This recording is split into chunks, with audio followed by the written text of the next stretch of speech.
महात्मा गांधी देखो क्या कुछ बातें खास हैं। सबसे पहली बात तो महात्मा गांधी का जन्म 2 अक्टूबर सन 1869। अब इसी 1869 से एक बात याद रखना, स्वेज नहर का निर्माण भी कब हुआ?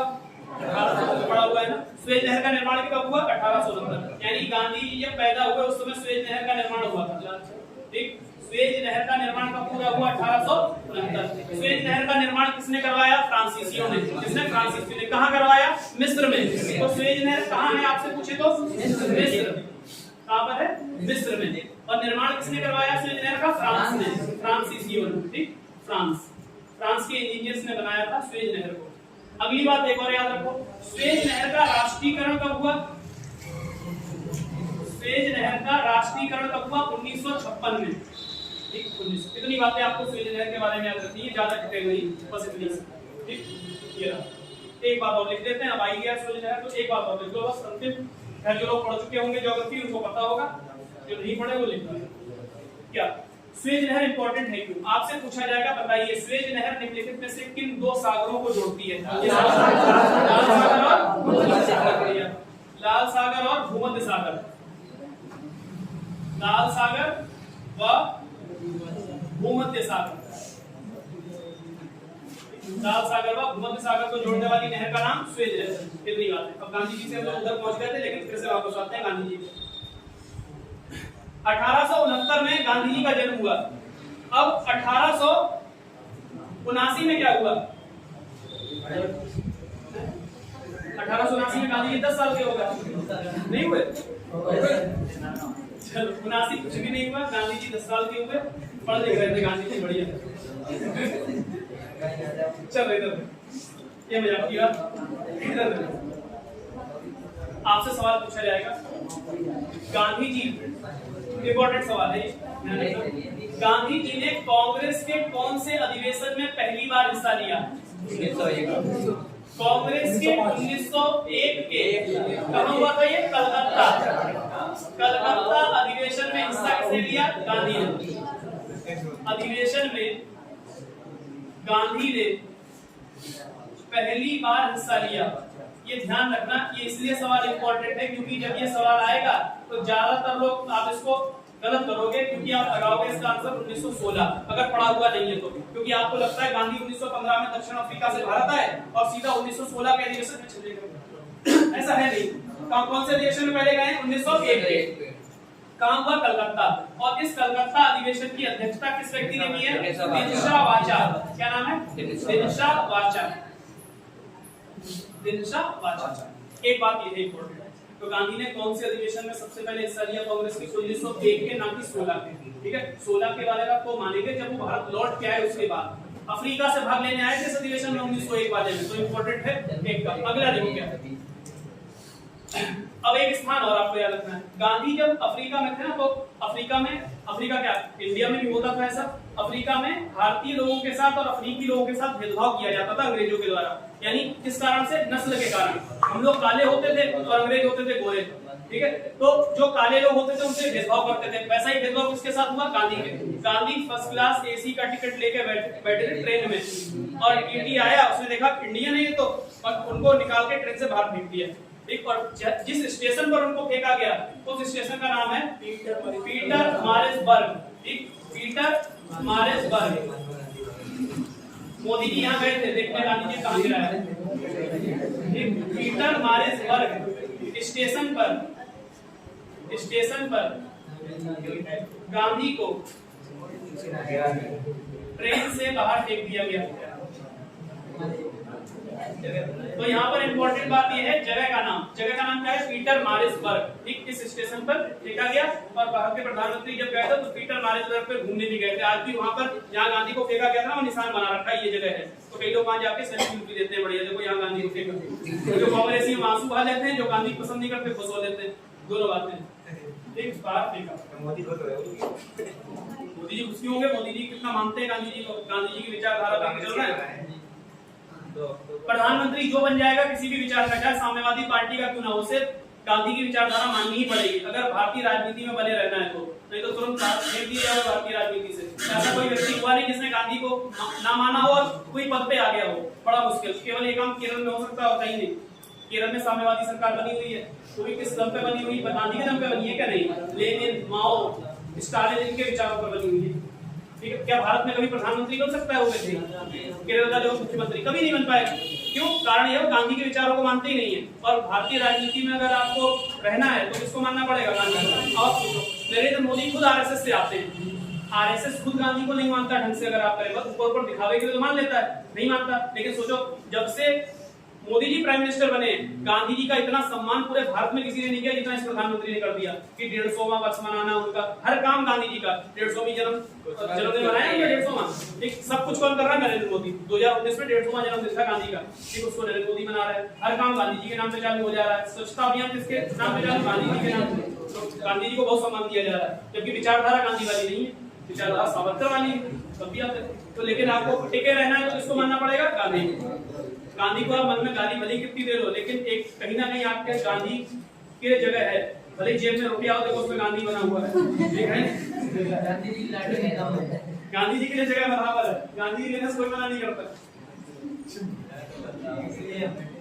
गांधी का विरोधी तो आपको तब माने आप नोट लेने से मना कर दो। कभी आपको मुझे सैलरी सरकार से नीचे फ्री नौकरी करूंगा जब तक गांधी का एक चित्र नहीं बदल जाएगा, ऐसा कभी नहीं होता।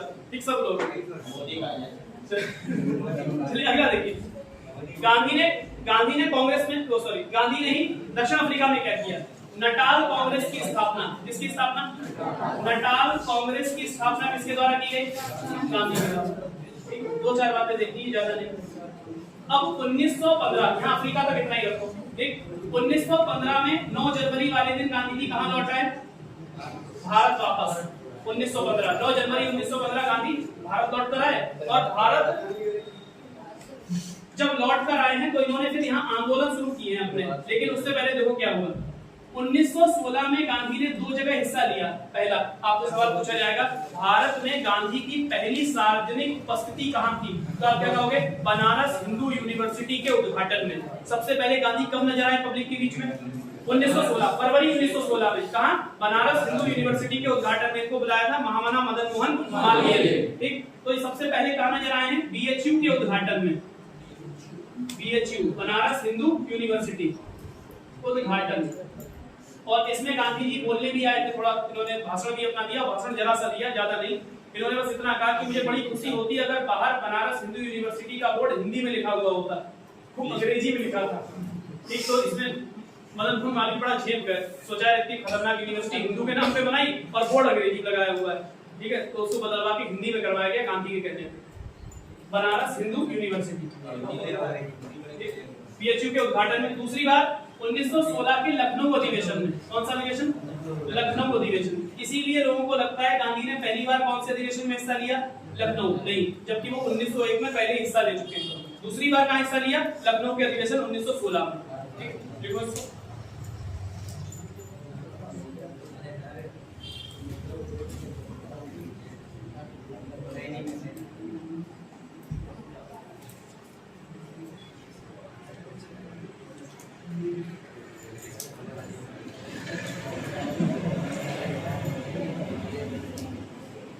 लखनऊ अधिवेशन 1916।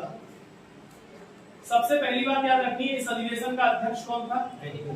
तो अंबिका चरण मजूमदार। अंबिका चरण मजूमदार, ये इसके अध्यक्ष थे, अंबिका चरण मजूमदार। दूसरी बात आपको याद रखनी है, इसी अधिवेशन में एक व्यक्ति आया था बिहार से जिसका नाम था राजकुमार शुक्ल। क्या नाम था? राजकुमार शुक्ल। शुक्ला शुक्ल एक ही बात है, शुक्ला नहीं, शुक्ल ही होता है। स्त्रियां शुक्ला लगाती हैं और पुरुष को शुक्ल लगाना चाहिए, लेकिन आजकल सब बराबर है, पुरुष भी शुक्ला ही लगा रहा है। जैसे मिश्र और मिश्रा, पुरुष को मिश्र लगाना चाहिए, महिला को मिश्रा, लेकिन आजकल सब मिश्रा लगा रहा है, ठीक है। महिला तुम भी मिश्रा ही लगा रहा है, तुम्हें मिश्र लगाना चाहिए। तो राजकुमार शुक्ल ने गांधी को चंपारण आने का न्योता दिया। ये सवाल भी पूछा हुआ है, प्रीवियस ईयर बीएड का ही है।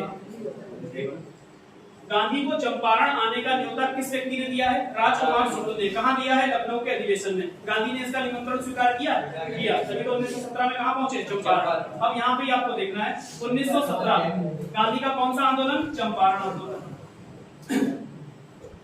चंपारण आंदोलन। बहुत डिटेल में नहीं पढ़ेंगे, आराम आराम से क्वेश्चन देखते चले जाओ बस।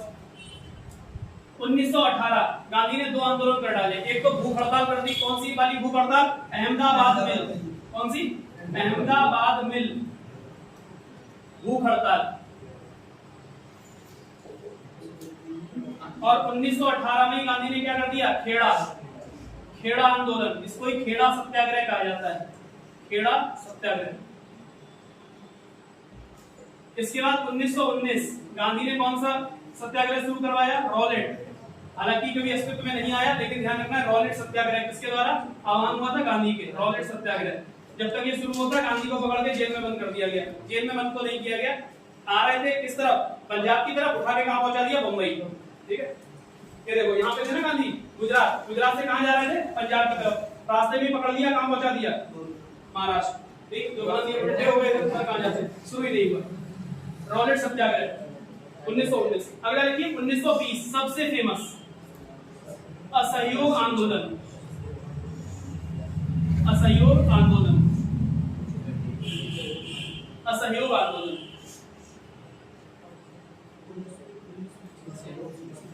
असहयोग आंदोलन, नॉन कॉपरेशन मूवमेंट।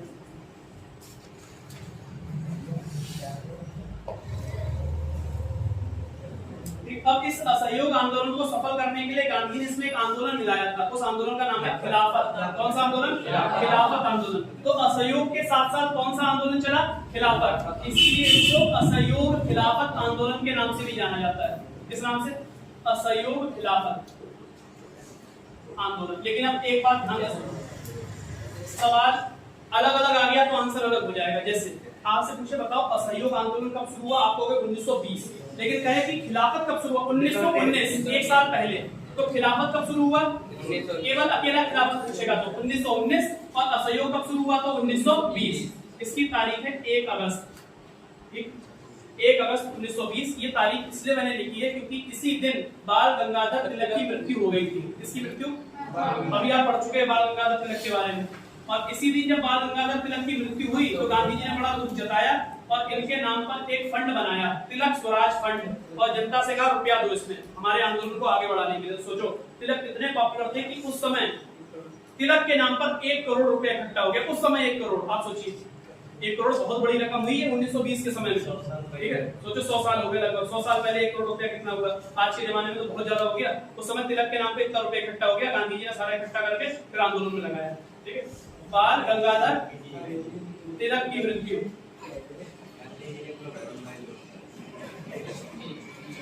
बाल गंगाधर तिलक की मृत्यु। और इसी में तिलक की याद में क्या बनाया गया? तिलक स्वराज फंड। स्वराज मेरा जन्मसिद्ध अधिकार है। किसका नारा है?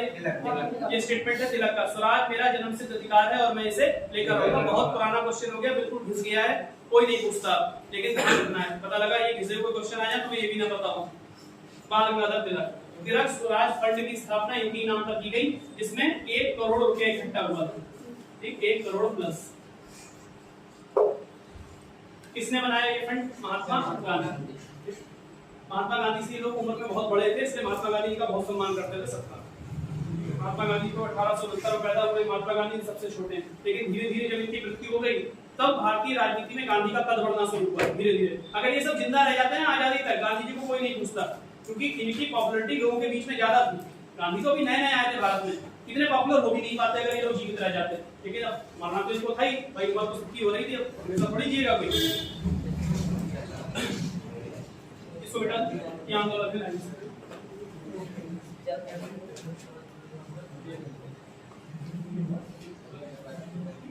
अब देखो इधर असहयोग आंदोलन 1920 में शुरू हुआ और बहुत बेहतरीन आंदोलन चल रहा था। गांधी ने बस इतना कहा था कोई भी हिंसा नहीं करनी है और अंग्रेजों के बनाए हुए कोई भी प्रोडक्ट अपने यूज नहीं करने, चाहे कपड़ा हो चाहे क्रीम पाउडर कुछ भी हो, कुछ भी यूज नहीं करना है। सब क्या यूज करना है? स्वदेशी। लेकिन समस्या देखो क्या हुई। तारीख है 4 फरवरी। कौन सी तारीख? 4 फरवरी 1922 को एक घटना हो जाती है। कौन सी? चोरी चोरा, कुछ भी लिख लो, चोरा चोरी कर दो। चोरी चोरा कांड। कौन सा कांड हो गया? और इस कांड में हुआ क्या ये चोरी चोरा गोरखपुर के समीप है। कहां पर, कौन से जिले में आता है? गोरखपुर में। वर्तमान में गोरखपुर जिले में आता है। यहाँ पर पुलिस वालों ने क्या किया कि जो आंदोलनकारी जा रहे थे ना शांतिपूर्ण रूप से, उनके ऊपर लाठीचार्ज कर दी, एक दो को गोली भी मार दी, भीड़ भड़क गई और भीड़ ने क्या किया, इनको पुलिस वालों को दौड़ाया, सबको लाठी रखने लेके, और दौड़ाया तो पुलिस वाले सारे थाने के अंदर घुस गए। ठीक है, लगभग 22 पुलिस वाले थाने के अंदर घुस गए। बाहर से जनता ने लगा दिया लॉक, और लॉक लगा के आग लगा दी, पूरा थाना जला दिया और 22 पुलिस वाले जलकर राख हो गए। वही गांधी को इस घटना की जब खबर मिली, गांधी जी बड़ा परेशान हुए। गांधी ने कहा मैंने तो कहा था कि हिंसा नहीं करनी है, इन लोगों ने गड़बड़ कर दी, और गांधी ने अपना असहयोग आंदोलन वापस ले लिया। सवाल आपसे यही पूछा जाएगा, गांधी ने निम्नलिखित में से किस घटना के कारण अपना असहयोग आंदोलन वापस ले लिया?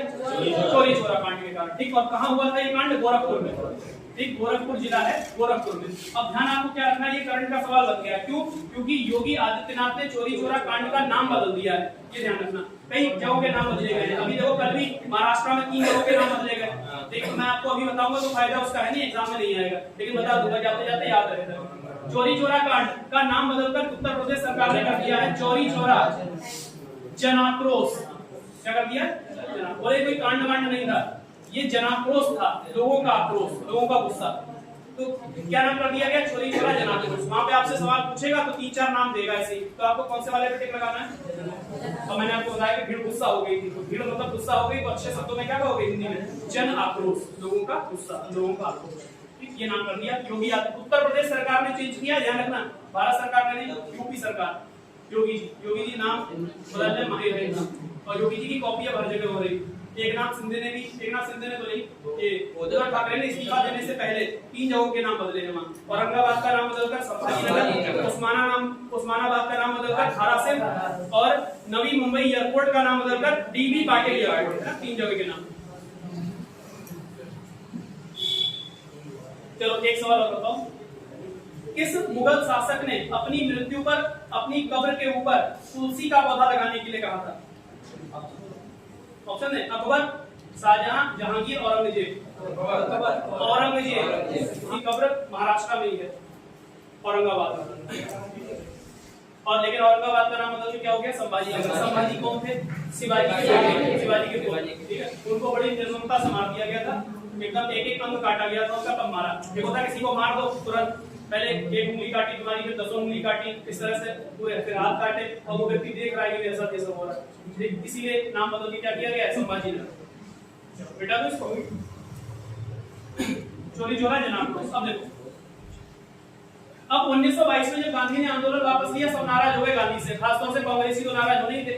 तो कांग्रेसियों में 2 लोग बहुत नाराज हुए, उन्होंने अलग पार्टी बना दी, और पार्टी का नाम क्या है? स्वराज पार्टी। कौन सी पार्टी? स्वराज पार्टी। यही आपसे पूछेगा, स्वराज पार्टी की स्थापना कब हुई? 1923। साथ साथ देखते रहो, स्वराज पार्टी की स्थापना 1923, और इसके पहले अध्यक्ष कौन बने? चित्तरंजन दास। चित्तरंजन दास। और इसके महासचिव कौन बने? मोतीलाल नेहरू। ये दोनों बातें आपको याद रखनी है, कभी कभी तो सिर्फ यही पूछता है इनके संस्थापक सदस्य कौन थे। पहला चित्तरंजन दास लिखेंगे और दूसरा मोतीलाल नेहरू। ठीक, लेकिन इनका पद मैंने आपको बता दिया, दोनों के पद क्या थे। तो अध्यक्ष कौन थे? चित्तरंजन दास, मोतीलाल नेहरू।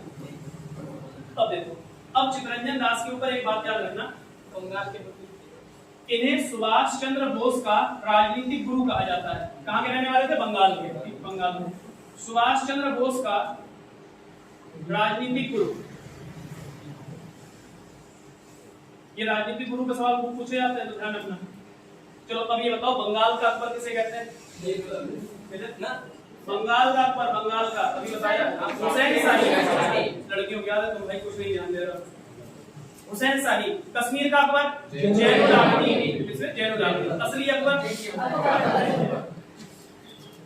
सुभाष चंद्र बोस का राजनीतिक गुरु। देखो, सुभाष चंद्र बोस ने 1920 में आईसीएस की परीक्षा पास की। आईसीएस वर्तमान में आईएएस होता है ना जिससे, और तुरंत नौकरी छोड़ दी। और नौकरी छोड़ने के बाद सोचो, आईसीएस की नौकरी उस टाइम पे छोड़ना, 4थी रैंक आई थी उनकी आईसीएस में, नौकरी छोड़ने के लिए नौकरी अंग्रेजों की नहीं करेंगे।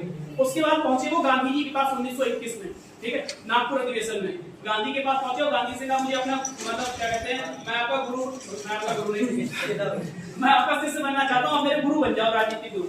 तो देखो, गांधी के पास बहुत लाइन लगी हुई थी और गांधी को पता नहीं था है कौन ये, बस ये पता था आईसीएस की नौकरी छोड़ के आया है, ठीक है। तो गांधी ने कहा देखो अपने पास तो टाइम है नहीं, तुम एक काम करो, बंगाल जाओ और बंगाल में चित्तरंजन दास हैं, वो तुम्हारे गुरु बनेंगे, क्योंकि गांधी जी इनसे बात करके समझ गए थे मेरे ख्यालों वाला आदमी नहीं है, ये थोड़ा सा हिंसक आदमी है, इसलिए उन्होंने कहा भेजा चित्तरंजन दास का। चित्तरंजन दास का स्वभाव और सुभाष चंद्र बोस का स्वभाव लगभग एक जैसा था, बस यह सुभाष चंद्र बोस का थोड़ा ज्यादा उजड़ी स्वभाव था, लेकिन चित्तरंजन दास का थोड़ा कम, क्योंकि चित्तरंजन दास की उम्र हो चुकी थी और एक उम्र के आने के बाद कितना भी हिंसक आदमी हो वो अहिंसा के मार्ग पे आ जाता है। ठीक है, गांधी जी अहिंसा के मार्ग पे इतनी जल्दी ऐसे क्यों आ गए? गांधी जी बड़ी उम्र में ज्ञान हुआ था, गांधी जी को 30-35 साल तक तो कोई होश ही नहीं था करना के जीवन में, उसके बाद धीरे धीरे ज्ञान हुआ तो 40 की उम्र ऐसी हो गई। उसके बाद गांधी जी ने कहा लड़ने का मतलब है नहीं, अब सीधे क्या करो आंदोलन। ठीक, प्रेयर पिटीशन मैंने कल आपको लिखाया था। उदारवादी लोग कितने काम करते थे? 3 काम। कांग्रेस के उदारवादी लोग 3 काम, उन्हें 3P के नाम से जाना जाता है। पहला प्रेयर, दूसरा पिटीशन, तीसरा प्रोटेस्ट, यानी पहले प्रार्थना करेंगे, फिर याचिका देंगे और फिर कुछ नहीं मानेगा तो आंदोलन करेंगे। हथियार नहीं उठाएंगे लेकिन 3P। ठीक, सुभाष चंद्र बोस के राजनीतिक गुरु हैं, इनके बारे में बात याद रखनी है। और दूसरा स्वराज पार्टी के पहले अध्यक्ष हैं। स्वराज पार्टी कैसे बनी? असहयोग आंदोलन खत्म होने के बाद, यानी वापस लेने के बाद कांग्रेसी नाराज हो गए और उन्होंने चुनाव लड़ने के लिए कौन सी पार्टी बना दी? क्योंकि गांधी का कहना था कांग्रेस चुनाव में हिस्सा नहीं लेगी, लेकिन ये लोग चुनाव लड़ना चाहते थे, तो चुनाव लड़ने के लिए कौन सी पार्टी बनाई? अगला लिखो, 1924 का कांग्रेस अधिवेशन। 1924 का कांग्रेस अधिवेशन।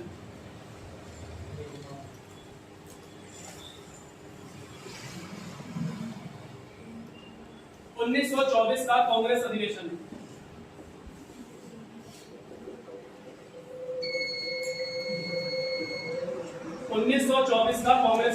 और ध्यान रखना है, इस पर लगा लो मोस्ट इंपोर्टेंट ऐसे सवाल एग्जाम में आते हैं। 1924 का कांग्रेस अधिवेशन कहाँ हुआ? बेलगांव में। ठीक, बेलगांव कह लो या बेलगाम कह लो, बेलगांव लिख दिया। और बेलगांव वर्तमान में कहाँ है? कर्नाटक में। और इस अधिवेशन के अध्यक्ष बने महात्मा गांधी। कौन बने?